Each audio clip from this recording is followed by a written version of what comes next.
In this chapter, we'll be looking at accessing the command line. In Linux, it's imperative that you learn how to utilize the command line interface to most powerfully adapt and control the Linux environment. When logging into a system, one of the first tools you'll want to learn as a system administrator is how to access the command line.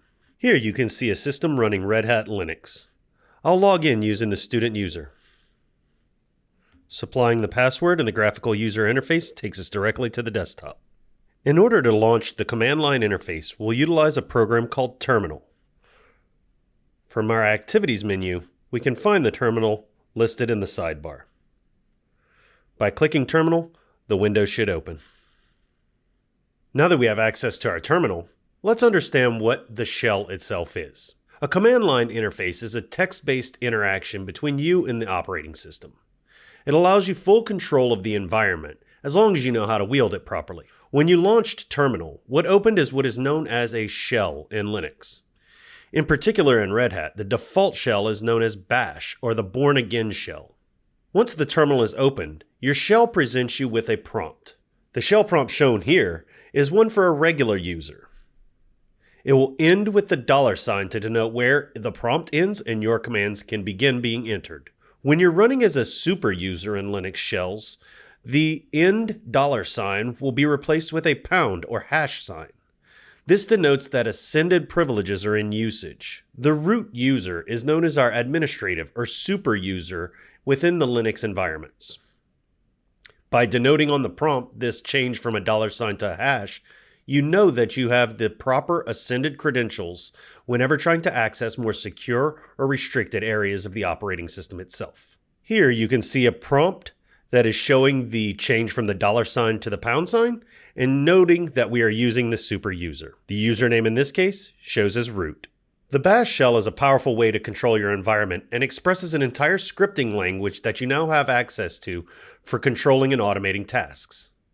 Shell scripting is an evolving skill as you grow in your system administrative journey and will become something highly useful as you wish to do more and more complex tasks within your Linux environment.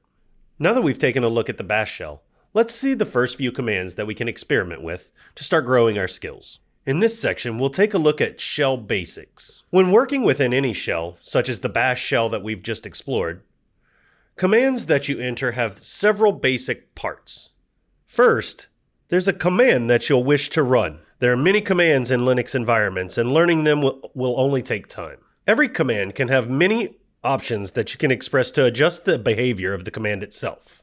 And lastly, for each command, you'll need to supply the arguments for that specific command. Depending on the command that is being used, the type of arguments you'll supply will vary greatly. Once you know the name of a command you wish to run, you can supply additional options to alter its behavior. We express these options with using a dash or a dash syntax. Depending on whether you're using one or two dashes will depend on whether your option is a short form, such as the -a, or a long form, such as the --all option that we see here.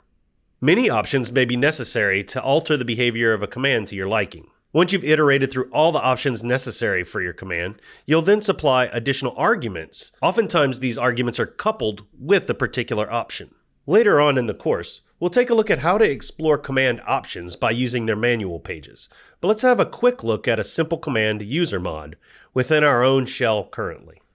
If I were to simply enter the command usermod, it takes arguments and would, upon pressing enter, express all of the various options you may have available to you for that command. We can see that the -L argument will lock a user account.